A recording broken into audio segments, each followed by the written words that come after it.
Hello, Sienna Cenere. How are you today? I'm great. Welcome to my art studio. Yay! Thank you for coming. Can you show us around? Yes. This is a beautiful space. It is. This is a new space. I'm in love with it. This front area is my creative and research space. It's also the area I use for my open studio events. So if you've been to my studio, you've probably seen this part of it. This half of the studio is where I do screen printing. My nibbling jack-o'-lantern is now taking up the mantle on screen printing for me as I go into school. That is where I do all of my drawing, and over there is where I do my research. Everything you see on the walls are originals. Some of them no one has seen yet, so you're getting the very first view of this piece. The public has not seen this piece yet. Yay! I love that. as a commission. Athleticism. Gorgeous. That one is drawn with mechanical properties of tendon, muscle, and bone, like tensile strength, active range of motion, chemical formula for acetylcholine, which is what gets muscles to contract. Very good stuff. We'll get into Yes, all the science. Talk about that later. So back here is the working part of the studio. This is our break area. Not very exciting. Oh, but it's gorgeous. And then back here is where my two assistants work. So this is Brianna's station. She is the person who ships you all of your art if you purchase from me. And this is where we print. So the foundation of my business is fine art reproductions. We print on paper and canvas. We make very high quality prints. Very proud of it. The shipping stuff. And this is where we stretch our canvases. So we varnish them and then stretch them. My partner Rick is the person who does all of this now. Since I injured my hand. Right. And then this is our inventory of my art. When you come to my open studio events, you have access to all of this. So you can see all of the products I have, which is nice. Because at events, I only bring a small selection. Like you could, for instance, look at these drawers. See all of the 8x10s I have. So these are all printed and then stretched on canvas or framed up if they're not on canvas? They're printed on my large format Canon printer. Rick then glazes it with a Eco Shield varnish 3 times to give it a UV protection. You can keep it in direct sunlight. And then they stretch it.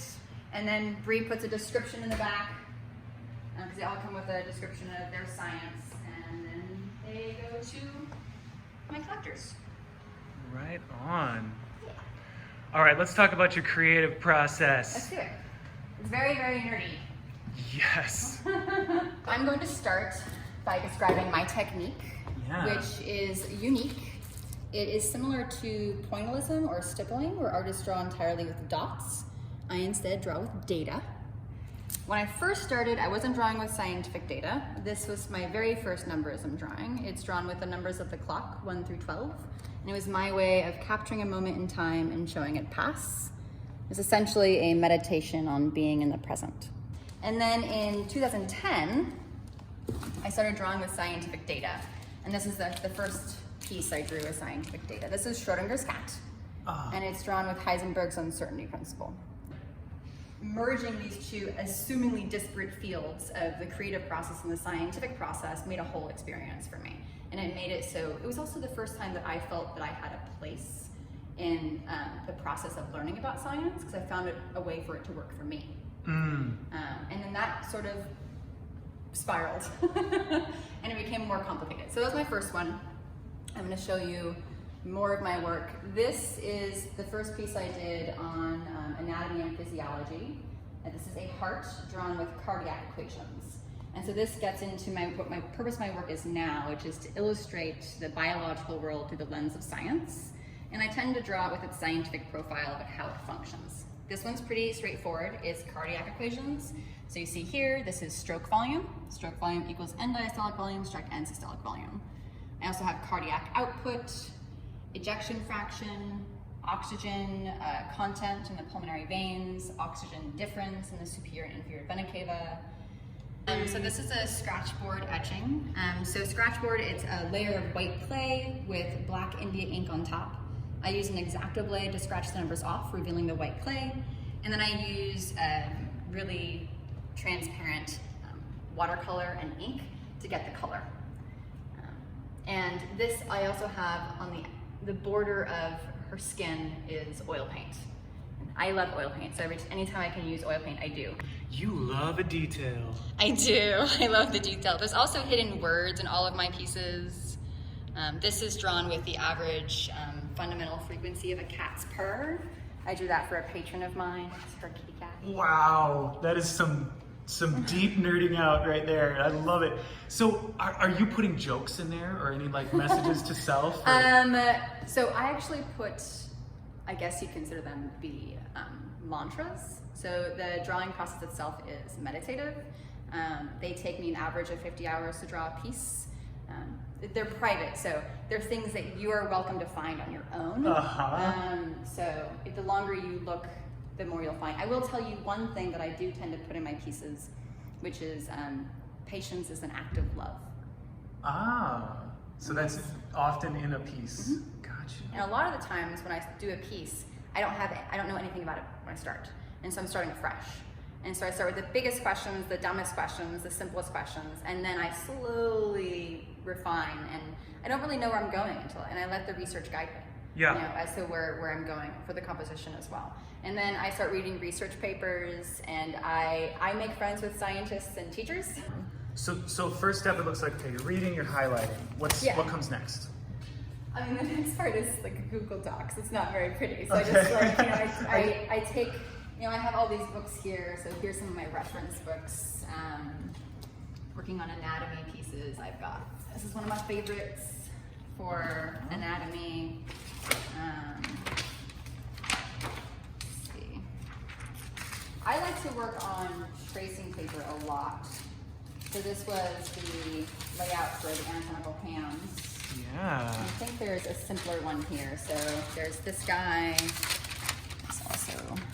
This was an idea from before that. I might have some more hands in there. So then I just refine it over and over again. And I'll put transparent paper over this again and again and again and change things around. That way I don't lose the whole drawing. So I just want to change one thing.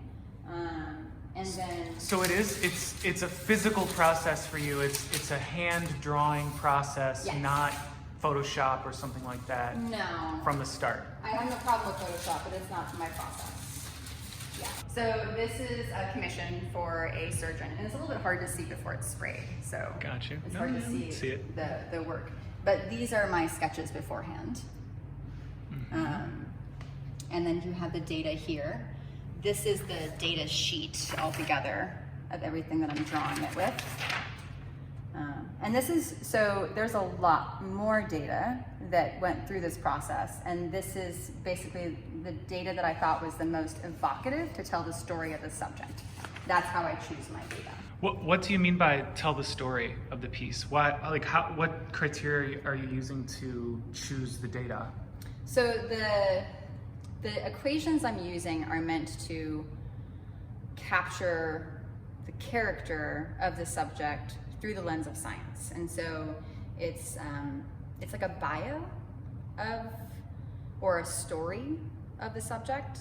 And I think that understanding how something works scientifically makes us have an intimate relationship with it. At least it does for me. So this makes me have a more intimate relationship with my body and with anatomy in general.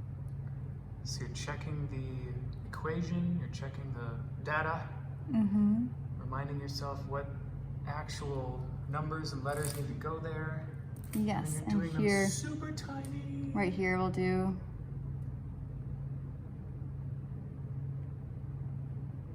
I'm collecting puzzle pieces to put together an accurate perspective of the world that I'm in and the body that I'm in. It's scratch first, fill, or a tint with ink, and you start with red, and then you make your way from that darker color, red, up through your blues and your golds and so on. Yeah, and it's just to keep it so the colors aren't gonna be muddy. My next step with my art is doing good with it. So I would like to be able to have a positive influence on my planet. So I care about, one, improving access to education and science literacy for the broad public, especially people who face socioeconomic barriers like I did. to get more diverse people into science by showing them that there's more than one path and there is a place for them, and that diverse minds are needed and help. We need them. And I would like to contribute to science in some way. I really care about conservation and mental health, so I would like to work in that. So that's my next step. Yay. Yeah. Thank you so much for taking me to your studio. It's been a wonderful interview. Thank you very much. Thank you for coming. Yay. Listening to me nerd out forever.